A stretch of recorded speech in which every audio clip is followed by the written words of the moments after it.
what did you send a guest request to disagree on?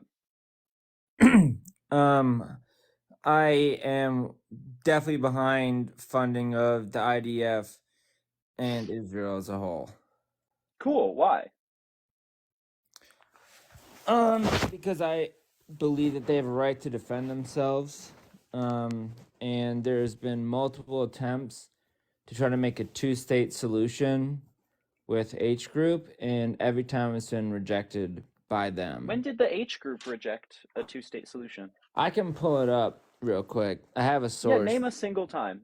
All right, give me 1 second.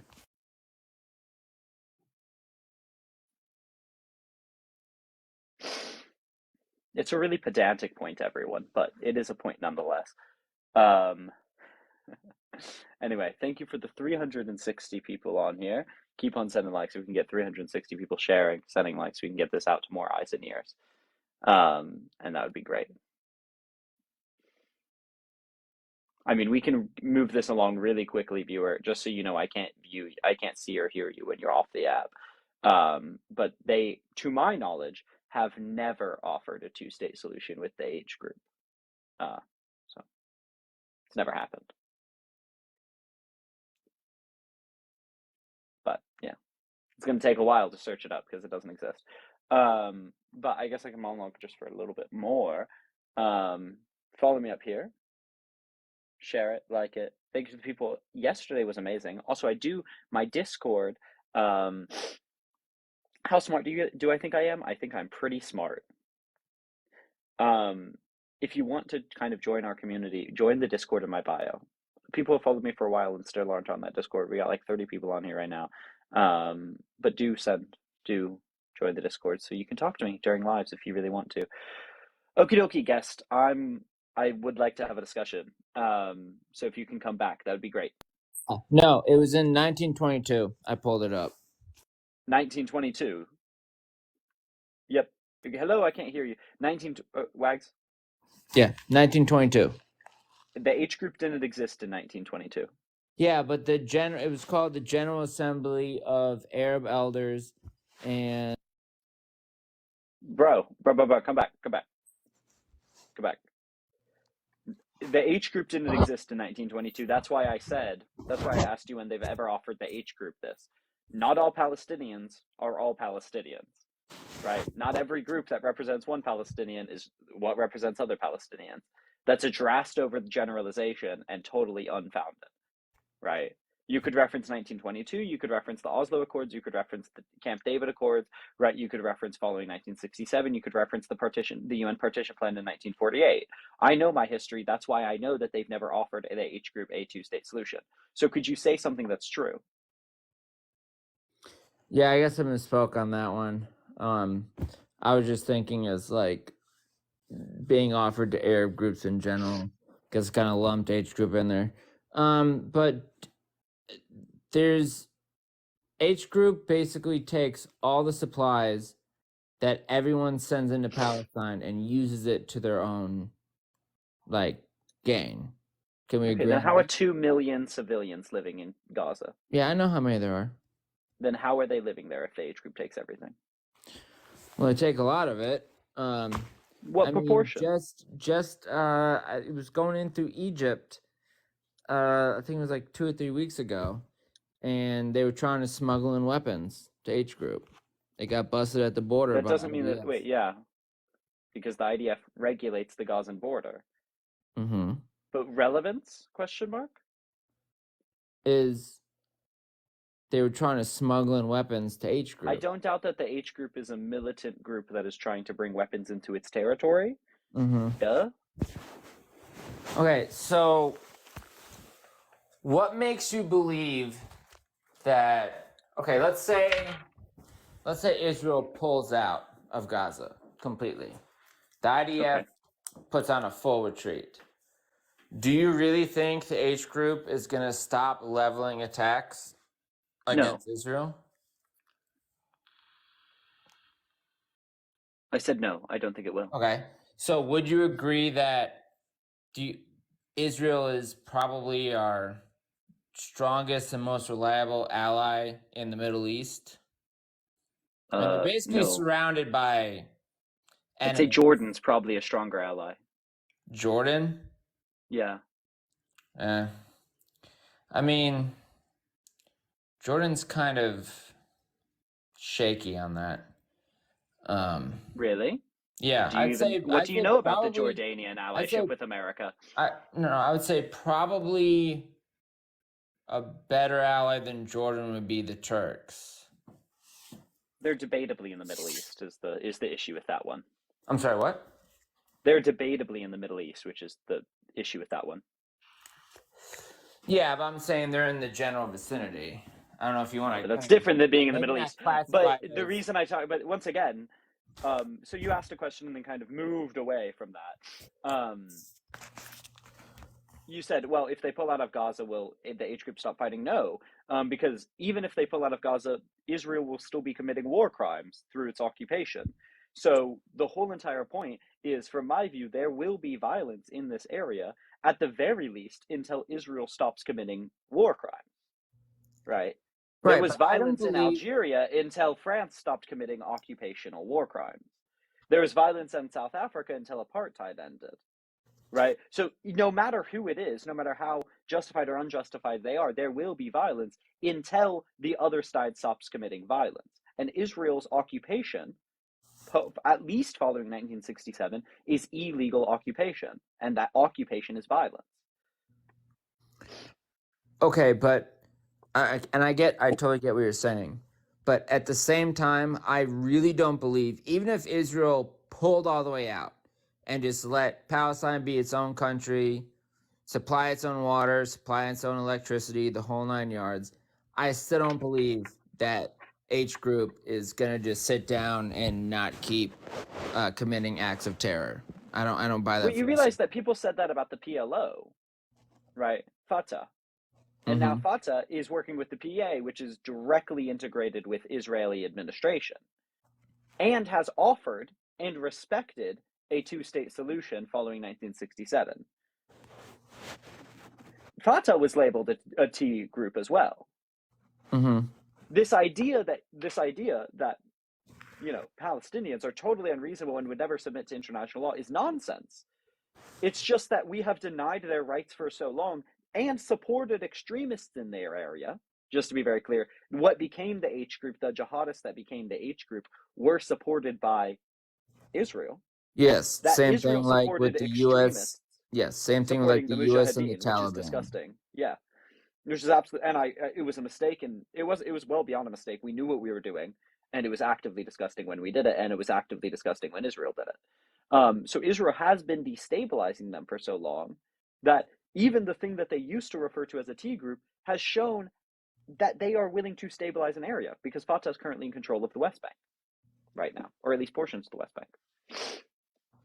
So, I mean, you can Portions. say Yeah. that the Palestinians are totally unfit to handle themselves, but right now it's very clear that the Israelis are totally unfit to handle the Palestinians as well. So the solution is clearly to allow some form of international, collaboration with them, but Israel's not allowing that. It all goes back to the Israeli occupation. Right, and I mean at the same time though, Israel is surrounded by enemies. It's one of the reasons why we Why sent. did they That's one declare of the war on reasons why them? we sent the Fifth Fleet to the Red Sea. Is they're there to basically just stop any You talking about the other Houthis? countries from interfering. You talking about the Houthis? Huh? The Fifth Fleet right now to the Red Is Sea, in the Red Sea. Yeah. fighting the Houthis. They're there just stabilizing, but Stabilizing against whom? against the surrounding countries from interfering. What country was trying to interfere? Well, some T groups in Turk have been launching drones. Turkey was launching drones. Not T groups in Turkey. Turkey were T groups in T groups in Turkey. Turkey were Yeah, launching drones to the Red Sea. yeah, and we shot them down. To the Red Sea. Yeah. Intriguing. Um, just do you know where the Red Sea is? Yeah, it's in between Africa and the Middle East. Okay. It would be really difficult for Turkey to send, autonomous drones all the way from Turkey right, on the Mediterranean to the Red Sea, but we can check the verity of that statement. I mean, at this point, there are more than a dozen countries that have military vessels in the Red Sea. There's only one country agitating the West in the Red Sea. Which is? The Houthis in Yemen. No, it's not only them. It quite There's literally also, is. Saudi Arabia is our ally. Eritrea is in the state of eternal war with Ethiopia, right? Djibouti, we have military bases on. Somalia and Somalian pirates have long been yeah, taken down in yep. power. What other country in the Red Sea? No, the pirates are still active.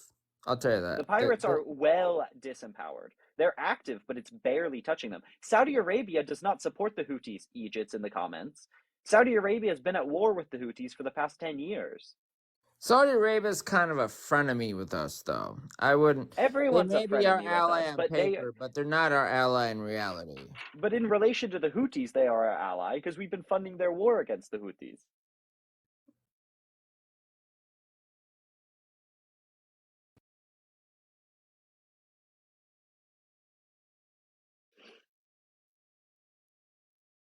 Okay, I can't see or hear you. Just noting. I don't know where you've gone. I'd love to know where you have gone.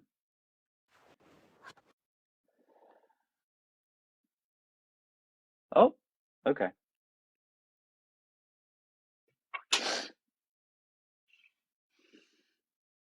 Hey,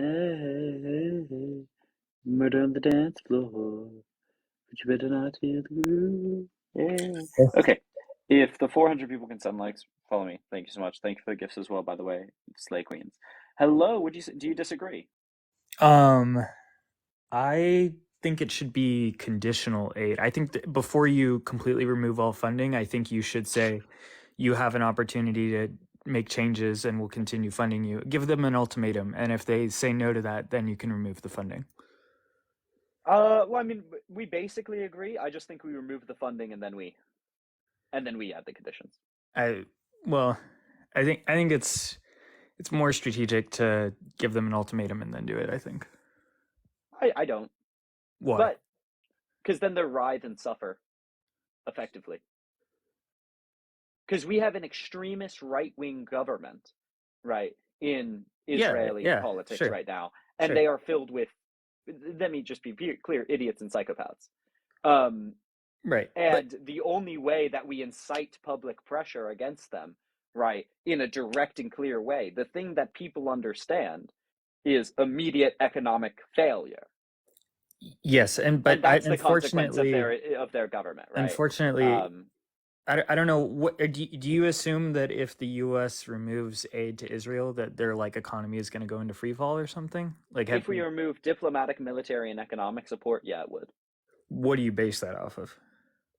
I mean, off of the billions and billions of investment dollars, direct aid dollars, and consumer dollars that they get from us recognizing their intellectual property, having a free trade agreement, and sending billions of military and economic support aid to them. I think it's something like 2 billion, 3 billion a year. 3.8, but 3.8 billion their in direct economy is military much funding. larger than that, and you do have to also contemplate that they might, just turn to another entity like Russia. It won't be the same, but you think? I mean, I think like it's one thing to end U.S. funding, but I think what would be more impactful is something like sanctions. Yeah, but sanctions start with removing the non-sanctions with it, which is aid. There's no point in sending aid and sanctions. I don't buy the premise that if you somehow remove aid that they're going to like collapse. I don't think they're going to collapse. I think their it would have economy to is be going to go into free fall. So we account for a quarter of their trade in a given year. Right, and that's trade. That's not no, I know, but US funding. That is due to a free trade agreement that we have with them. Okay. And that's part of when I say economic, diplomatic, and military support. A free trade agreement is a form of economic support. Yeah, and again, I think like whenever you would do these things, you have to make it very clear about what it is that you would expect them to do in exchange for like return of normalized relations. Yeah. But Yeah. if we're just saying, obviously, we want them to, stop being an apartheid state, stop being genocidal maniacs to the Palestinians, stop it committing war crimes, etc. Right? We can set any number of conditions. The reason I say this is because until we stop doing it, right, especially stop doing it with no pre-given conditions, because we're already giving the money. It's already our policy to give them without conditions, effectively. We are co-signing their war crimes, right? When we flex diplomatic muscles to support them, we're co-signing the war crimes when we send them, billions of dollars in military weaponry, right? Because it has to be used to buy American weaponry by and large. We're co-signing it. It's American bombs. Quite a lot of the bombs are American bombs. So there's a moral thing here, but there's also a strategic diplomatic thing here. So when you pull out funding, they see the effects immediately. Whereas if you condition it, you don't get that immediate political pressure. Make it like a month-long conditional process. It doesn't have to be drawn out for a year or something. Just make it like, okay, you got a month to change. I think the Netanyahu government has about a month in office, quite honestly. I don't think ever Israel's going to hold elections until the war, essentially, or you'll call it a genocide. I'll call it a war, is over. Yeah. So, and what I was going to say is, I don't think the Netanyahu government has a month if America changes its tune. Oh, because maybe. Yeah. But on a practical do we have level, a disagreement? Well, there's some things that I've been watching you debate the pro-Israelis, and like I think you're very knowledgeable and probably one of the best pro-Pali debaters. But there are some things, like the other day I think you were talking about what was it? You were talking about what was going on in Britain, and then I think that would be. And do you remember that debate you were having that guy about like? Be specific about what I said. You were like talking about like, oh, it's the British mandate for Palestine, and they were supposed to be caretakers and all that. Do you remember that debate? Yeah, right. And so I think like the important context would be that the British at a certain point, when they there was constant violence between the Jews and the Arabs, they investigated it in the Peel Commission. And do you know the conclusion of the Peel Commission? Well, the Peel Commission actually had a lot more to do with the violence between the British and the Israeli terrorists. It did, in part, have to do with the Arab and Israeli violence, but I don't believe actually the Peel Commission's conclusion ever got ratified by the UN General Assembly. No, it wasn't a UN thing. It wasn't. The Peel Commission was not a UN motion. Was proposed. Really? Oh, interesting. Well, at the end, they were at least were intending to propose it. It was an international action within the League of Nations. So obviously, it was the League of Nations at the time. Right. But it was the point is that they recommended partition. It never got ratified. The Peel Commission conclusion was never actually offered officially to anyone. I'm aware that there was a partition under the Peel Commission, but it was never offered to anyone, never made formal in any way, and never ratified under any international body. Yeah. So I guess we don't disagree about too much, because I don't disagree with the U.S. funding. I think like in general you're pretty fair, but I think there's a few things where like you're a little more one-sided, and yeah. Slay. Okay, take care. You too. Peace out.